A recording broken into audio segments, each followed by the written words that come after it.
going on, everybody? Today we're going to be installing some Predator steps on my mom's 2022 TRD off-road 4Runner.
So we got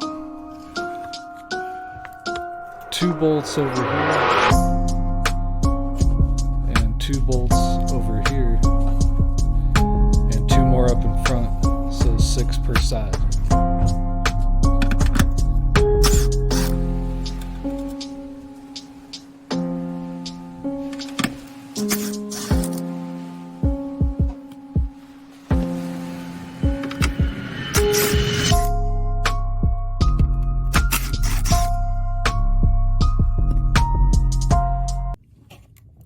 Now we gotta take this little plastic guard off because that'll be blocking our way.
Then we're going to repeat the same steps for the other side. Should be pretty easy.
Alright, that's pretty much it for throwing on the Predator steps on it.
So that's it for installing Predator steps on a 2022 TRD